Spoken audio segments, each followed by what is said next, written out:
coming to talk about Dutch Masters. Um, this is a project. There's Eric Love. Hi, Eric Love. Yay. This is a project, friends, that we had scheduled to be in this season on stage. And when everything changed, um, our team felt.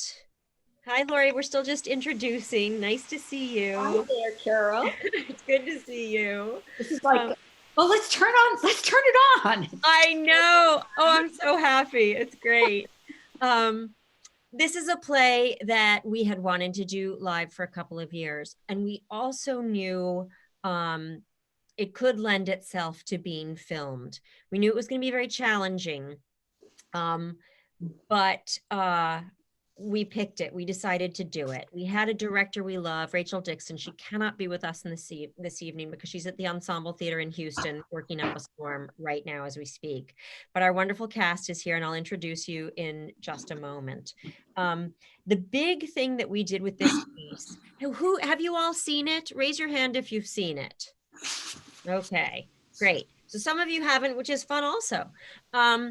We took the we made the decision to bring our actors up here and film in the Barrett Center for the Arts. And that's pretty unprecedented to actually have. I'm sure you all have watched so much Zoom theater, so talking heads and squares.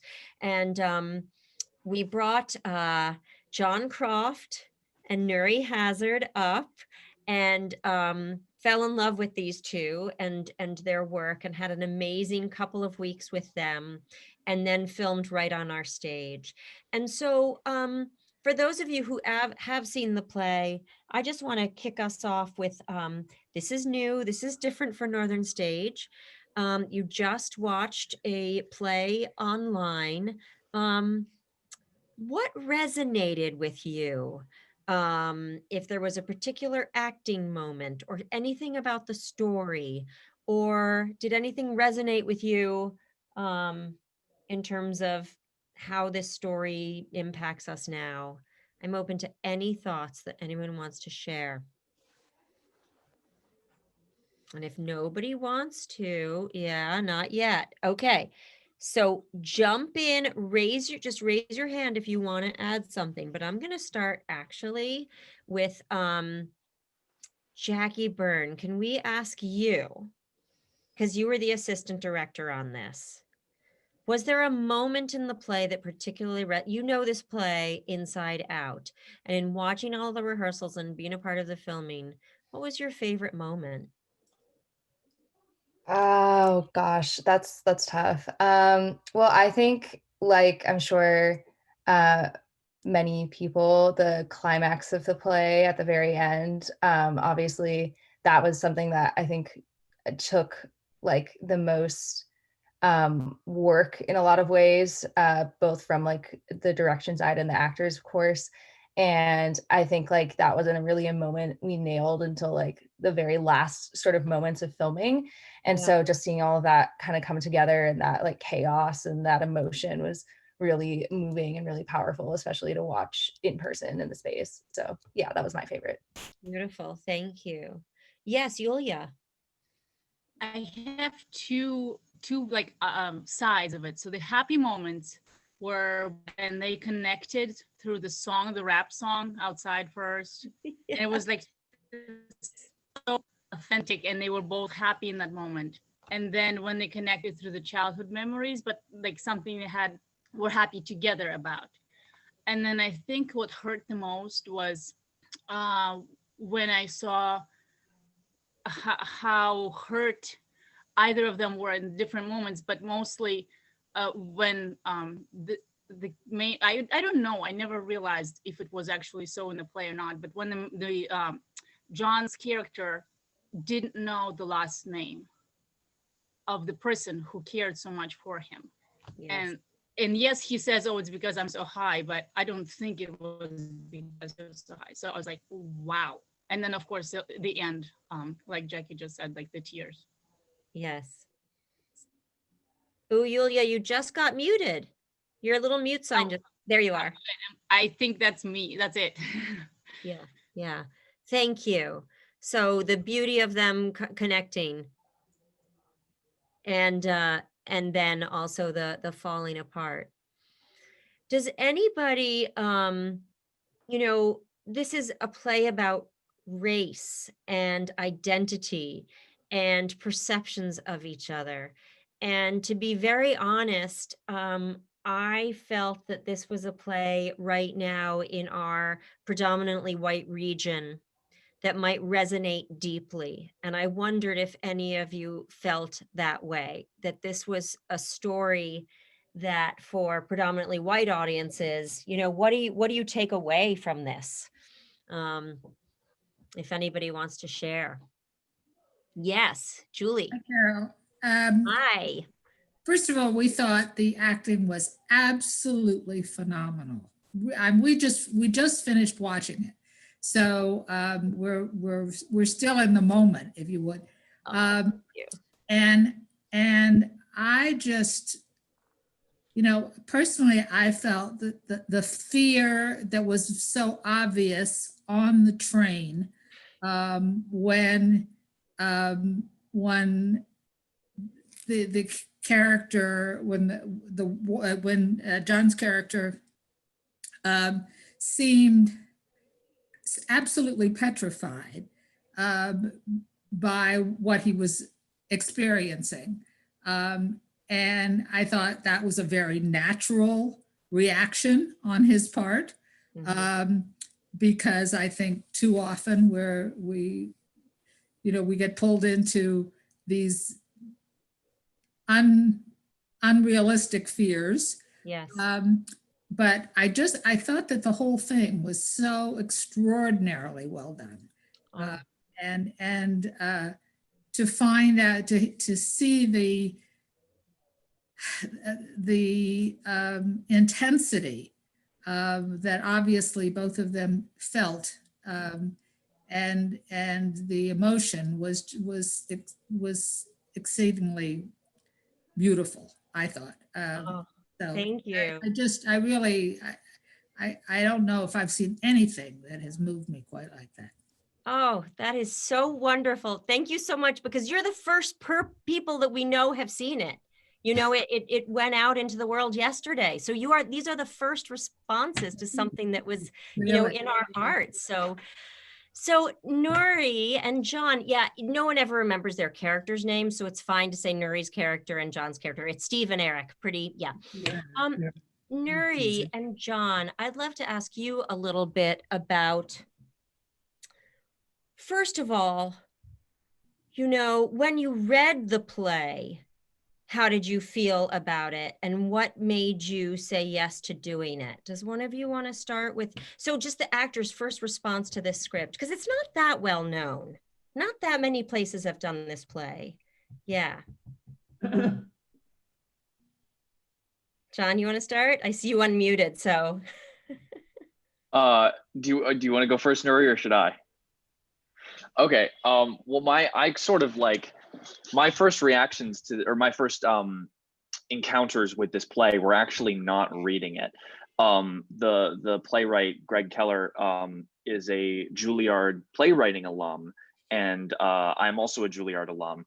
And while I wasn't there at the same time as Greg Keller, I think he wrote the play while he was there, and as a result, I remember being a senior in high school, and I had gotten in, and I got invited to go to one of the actors' showcase presentations where they do scenes to present themselves to agents and managers and things like that. And I remember that was the first time that I had seen they did a scene. I think they did the subway scene from Dutch Masters as a showcase scene. And even then, I remember being completely gripped by it. And then, it's no surprise that it's two amazing parts for two young men. And in following years, like every year, someone would do a scene from Dutch Masters, because they also had the added benefit of like, oh, it's Juilliard actors, it's a Juilliard playwright. And then I got to see a very close friend of mine originate the part downtown. So I actually didn't read the play until I, got this script, and I had already seen it so many times. But the thing that struck me about every time that I saw it, whether it was one of these scenes or whether it was the original production, is just how tight the tension is at all times. Mm. Just the yeah, just how tight that rope of tension is between these two characters, and how uncomfortable that subtext is, and how also like what a thrilling space that is to be in as an audience member. And just I remember when the lights went down after I saw the first production, I think I out loud said to my friend who was next to me, I said, I would kill to play that part. I have to do this play at some point. And so Amazing. I feel lucky That's that I pretty got to do it. pretty close connection. Nuri, is your sound working yet? Yes, I believe so. Yay! Hi. How Hi, about Nuri. you? What Hey, drew you to it, Nuri? so when I first read it, my first impression was that I knew both of these characters very well, from personal experience, and especially Eric. I knew that I had something unique to offer because it was rooted in reality and personal experience. So Mm. I knew that I knew Eric, and I was excited for the opportunity to bring my unique personality and experience to it. Mhm. The other thing that was undeniable when I first read it was the challenge of it, with it being two people, and just it being a mouthful of a play, and with uh, the navigation, the route through all of the different topics and themes, how we go navigate through them and how we go through these ideas. It was all just like, it was clear to me that it was an opportunity to really sharpen my skills. So Yeah. that really excited me. I like a challenge. I like feeling like I don't have it all the time. Yeah, well, you certainly ended up having it all, but Yeah. uh everybody, we rehearsed this on Zoom. So this play was completely rehearsed on Zoom until these actors came into the theater space. Did we have 2 days in the space before filming? Yeah, a weekend. So 3 days, like Yep. Friday, Saturday, Sunday. Yep. And I just want to tell all of you some other things. These gentlemen came up here. Neither had ever worked at Northern Stage before. Quarantined immediately for, how long did you quarantine up here? I don't remember. 1 week? I About a think week and a half, yeah, Week and like a a half. little over a week. Yeah. Yeah. So we're tested, quarantined, tested. So they were just amazing team players. And it's an interesting thing to record a play like this and not have been able to just work it out in front of audiences, especially because it is such a tense play. And I guess that's my next question. So the play is completely about race. We have one Black man, we have one white man, we have a Black director, we have a white artistic director. We are talking, we're working things out. How did that feel? A, to be like, the only theater doing this in person, and B, to be taking on really everything that's going on in the zeitgeist right now. Did you feel the burden of that with this piece, both of you? I felt its utility. I felt its practicality. I felt its usefulness as a source for energy and for grounding. For me, it was definitely framed by race relations, definitely framed by history and by a vision or a hope for the future. But for me as an actor, and I guess as Nuri, it was really rooted in the need for family, the need for relationship, um, and someone, and my attempt as Eric to move into my future without the burdens of my past, and feeling like a relationship with a certain person would alleviate me of that burden. Yeah.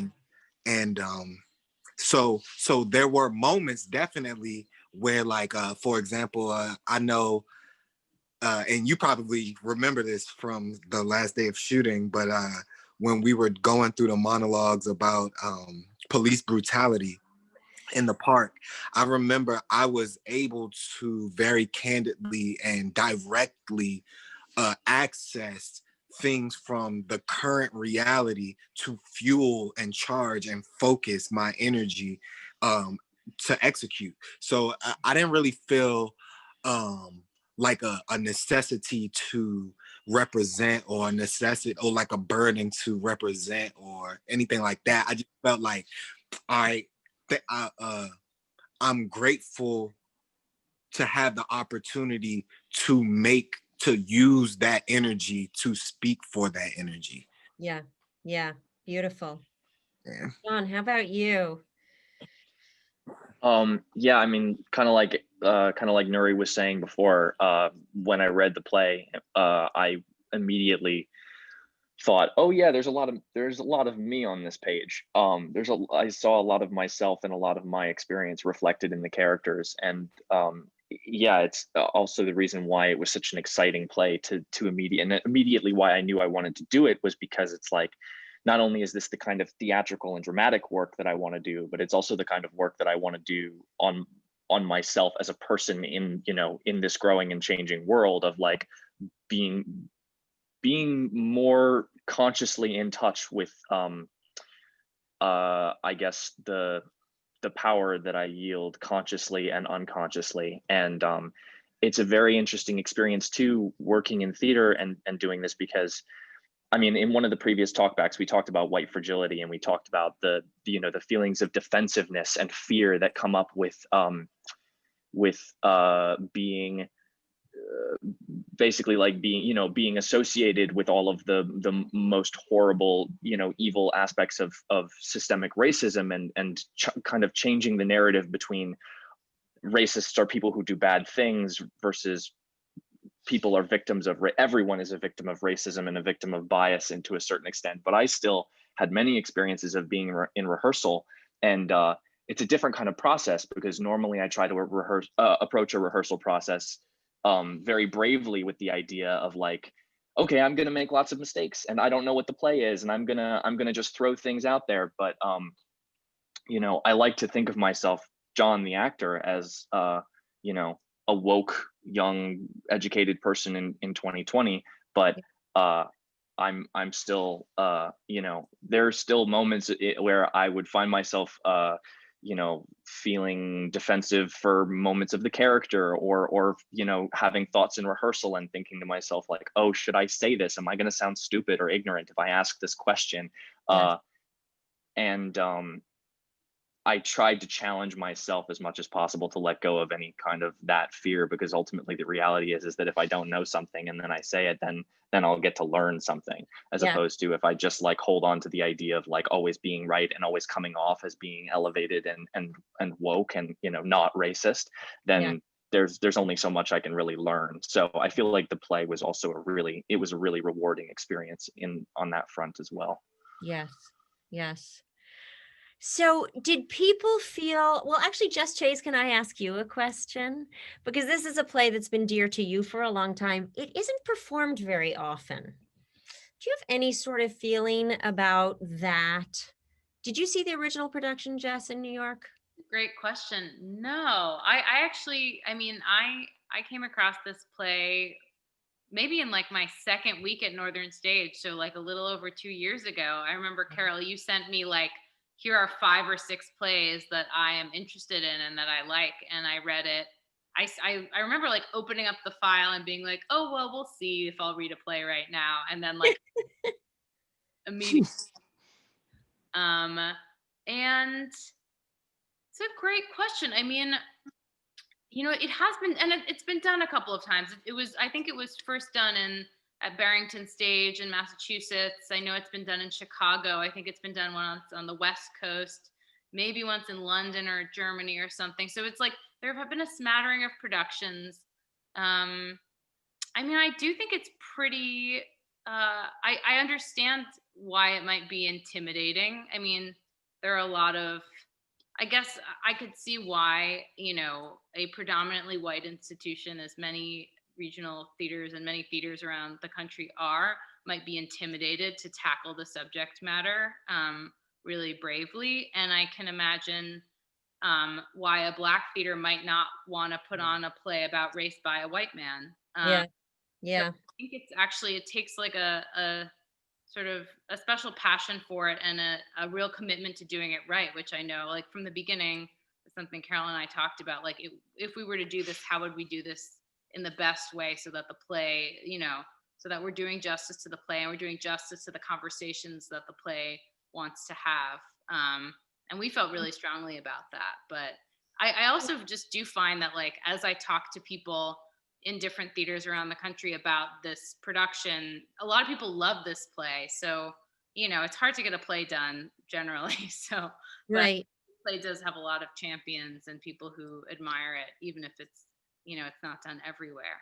Did you audience members feel that the characters were fairly drawn and fairly represented? Curious. Yes, Tori. I thought yes, and yes. Good. But one of the things that struck me as I was listening to the conversations was how simultaneously contemporary and universal it was. In other words, I could suddenly imagine, as I was listening to the characters speak, that these could be characters in the 19th century. This could be the mother who goes in, the one enslaved person into the White House and brings the child almost illicitly. And the same construction, I mean, could have taken a place in 1810. They wouldn't have met on the subway, but they would have met, in the carriageway. But it had that fundamental truth, as Nuri was saying, that yearning for family, but also the truth of the tension between the desire to connect and the inability to connect because of the profoundly different contexts in which they lived their lives. So I thought of that, and I was thinking of it in comparison to Dutchman, of course, which also takes place, Right. Mamu Baraka's play also on the subway, which always struck me as very contemporary. But this seemed to me simultaneously contemporary and timeless. That's a beautiful comment. I love that. Any other thoughts about the characters? I have to admit that when I read the play for the first time, I felt like Nuri's character Eric was portrayed just too much of a, as you were saying, I think Julie, I felt uncomfortable with this portrayal of a Black man on a subway asking a question being very scary. And that was my difficulty with the play at first. And I think what our director, Rachel, she was very passionate about not going, because that's part of the trick of the play, is that the playwright is trying to catch people in these perceptions of who Eric is and who Steve is, right? And then the play turns, when you realize the relationship that's here. And Rachel worked very, very hard, Nuri, I think the whole team was very cognizant of how to not play a cliched, scary, and what was the conversation about? And it's so interesting, everybody, that we felt, and John, you felt this too. We felt in some ways that we were kind of reinventing the play as we went along. Yeah, what do you think, Nuri, about that? Yeah, I definitely feel like it could be in multiple time frames and be just as relevant, just as easily contextualized by those times. I definitely feel like we were reinventing a lot of ideas as we were going, based on that goal of making sure that everybody was played honestly, because I feel like the fairness is in the honesty of it. Because it is a well-written piece. I have to say, it's a well-written piece in the sense Yes. that, like, you know, at the root of it, even when he's, I feel like, even when, I don't want to give too much away, I know everybody hasn't seen it yet, but even in the very beginning of the piece, where Eric is asking certain questions, like, just playing the honesty of it, just playing the honesty of it Right. leads to a fairness, because when it's seen as just a honest, direct question, Yes. there is no intimidation, there is no extra. I know a word that came up a lot was Yes. menacing in the Yes. rehearsal process. And I feel like even the points where I was intentionally being menacing, um it was out of an honest want for connection. Like, at the Mm, end of the day, you yeah. know, um, I definitely feel like both characters were were given the opportunity to express their truths clearly, directly, and Yeah. simply. Yeah. So the truth, you both were really just finding the truth in every single moment. That was beautiful. That, I want to that's the introduce all of you, and I don't want to keep you all on for much more than maybe 5 more minutes, but Alec Diva, Alec, would you wave? So Alec shot the film, edited the film, put this whole beautiful film together. Alec, yeah, Woot, kudos. I USCSA. mean, Woot. yes, that's right. Alec, could you tell us some of the challenges of this project? First of all, Sure. we're a theater, everybody. We're not filmmakers. Yeah. So, woo! Go ahead. I Uh, mean, I could talk about the challenges some, but I could also say that there was a lot of joy in doing this project. Nuri and John were just consummate performers, and just, I mean, yeah, it was an incredible privilege to watch you guys perform and see this play come to life and really see you kind of delve deeply into it. Um, I think, yeah, I feel like one of the biggest challenges was just weird, filmy things that, like Carol said, this is a theater company trying to make a film that feels like theater, but that is obviously still a film. But we're trying to straddle that line. I mean, this is the thing that, of like, so many theater companies trying to do this kind of programming now.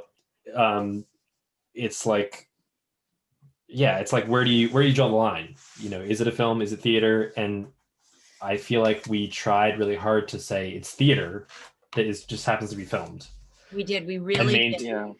maintain that. And so I think that's the biggest, like, fundamental challenge of this kind of thing. But I also think, when you're editing, you start to, like, have an impact, even if you don't want to impact the storytelling. That the editing has a huge impact on the storytelling potentially.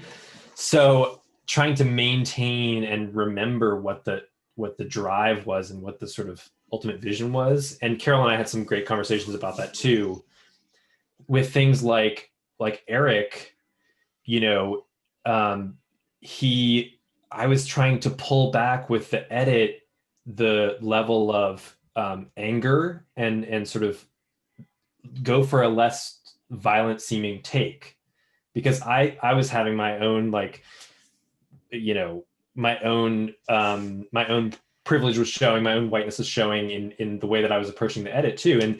And Carol actually was like, listen, you, like, this guy Eric should be allowed to get angry, and that isn't a threat. Like, you're going to say that a black man can't get angry, and then that's a threat of violence. And yeah, I mean, I just think that all those, like, um fundamental aspects of the play were really, really interesting to navigate. And Yeah. I loved it. I loved working on it. And Funny I story. also Yeah, go ahead. No, I just want to take the brief moment to say, like, not just weird film things, but weird COVID things, because like I almost don't want to say, but like the amount of weird, innovative solutions that we had to find with the rules around not being able to be within 6 feet of each other, and also not being allowed to touch the same props, like I was really like the smoking scene. It was like seamless, and it's like I was really surprised and really pleased to see that, because it was that was like hands so down funny. the most challenging Yes. part of it. So audience members, they could never be within So 6 funny. feet of each other. Don't you want to just watch it again and think this through?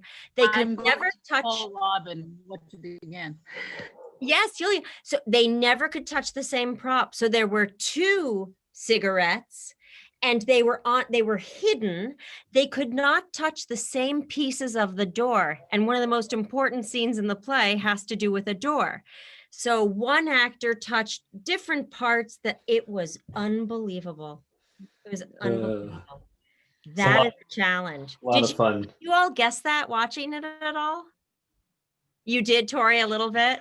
Well, I was being in theater myself. I was Yeah. fascinated. I kept thinking, did they bubble together? Because there were moments that they seemed to get less than 6 feet, but then only for a second. And I wasn't. They're allowed to pass.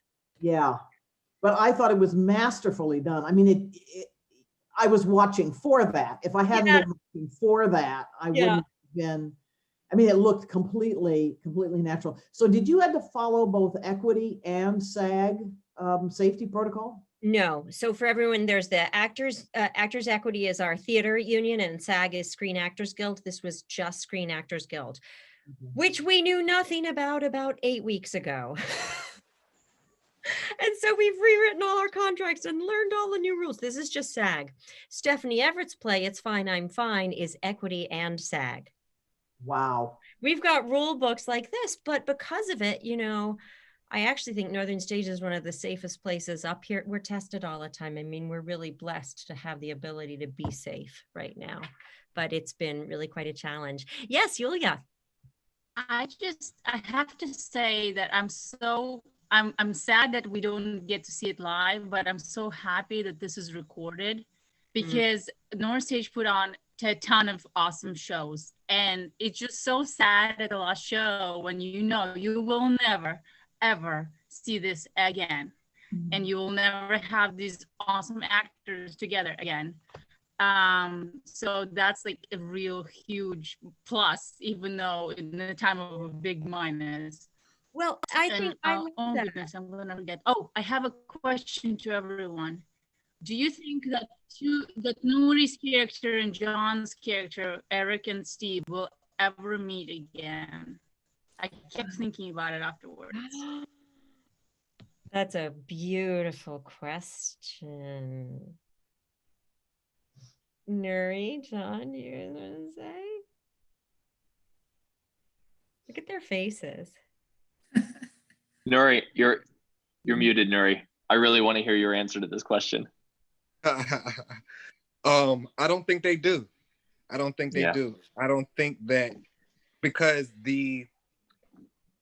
so you know how in other rendition manifestations of theater, there's this element like the Deus Ex Machina, or like the God element, like these mythical, magical, spiritual elements that make the story have to happen at the cosmic proportions that it happens. And I feel like the cosmic, spiritual, magical element that happened was that we just so ended up on the same train at the same time. And I think that aside from that, I think that our lives truly are so different that our paths never really cross. And I feel like the energy, the magnetic spiritual energy that I think allowed for the magical moment of us meeting on the train to happen, I think is repurposed. I think it dies in Eric and is reborn as something else by the end of the play. So I don't even think that spiritual magnetism that allows for those magical kinds of moments to happen is even there anymore in the same way. So I personally think that I definitely believe that Eric remembers Steve for the rest of his life. That's for sure. Steve has left a permanent impression on Eric for sure. But I don't think they ever see each other again. Oh, that was beautifully said. Yeah, I feel the same way. I don't necessarily think that they would cross paths again, or as much as I would want them to find some kind of reconciliation. I don't think it happens. I like to think that Steve walks away from this experience having his world profoundly shaken, and having his world profoundly shaken, and that I hope that he, when an experience like that happens to you, it's kind of like meeting a fork in the road, and you have two choices really of like, okay, am I gonna face this, and am I gonna look this in the face and really try to examine this and examine my life and examine what this experience has been, or am I gonna kind of withdraw further back into myself and not look at this. And I like to think that it sets him on a path of reevaluation. But I don't even necessarily think that even if he did do that the right thing for him to do later would be to come back to Eric with with well wishes and apologies and yeah, they live their story, and hopefully Steve does learn from it. Oh, any other questions? Yes, Julie. Just one question. I know that John got his training through Juilliard. I would love to know where Nuri got his training. It's extraordinary. Thank you, first of all. And the same place as Alec, our editor and videographer, North Carolina, well, now the University of North Carolina School of the Arts in Winston-Salem. Yep. Yeah, amazing. Yeah, both actors, amazing. I mean, we were so blessed to have these actors in our company. And, I keep threatening. I said to both of them, I want to do this live. I want to do this live. So we'll see how many people, are able to sort of watch the streaming, but maybe we'll do it live sometime. It would be amazing. It was that good. It was that good working. You won't have to kidnap me to get me to do it. Oh, you're the best. You're the best. You said you won't have to, or you would have to. You won't have to kidnap me. Oh, okay. Yeah, I was gonna say if you were gonna let us ask a question, I was going to shamelessly in self-interest ask you patrons of Northern Stage, would you all be interested in seeing a live production at some point in the future when there's when things are safe? Good. Yeah. Well, I see lots of thumbs up. Lots of thumbs up. I see lots of thumbs up. And everybody, so it was okay. You figured out how to watch and it wasn't too tricky or anything, huh? I'm so glad. So glad. Well, any last questions for us? No?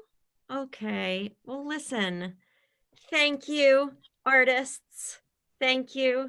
Thank you for having us. Amazing audience members. We love you. We miss you, but here we are together, and we'll see you really soon. We've got It's Fine, I'm Fine, and actually a really wonderful workshop on Sunday, spot on for It's Fine, I'm Fine, which is also more anti-racist work, which is very exciting. Oh, go ahead. Spot on is for Dutch Masters on Sunday. Spot on is the Dutch Masters spot on. Sorry, you guys. I just left It's Fine, I'm Fine. All right. I should just say good night, Gracie. Good night, everybody. Good night, everybody. Bye. Thank you for having us. Thank you. Bye now.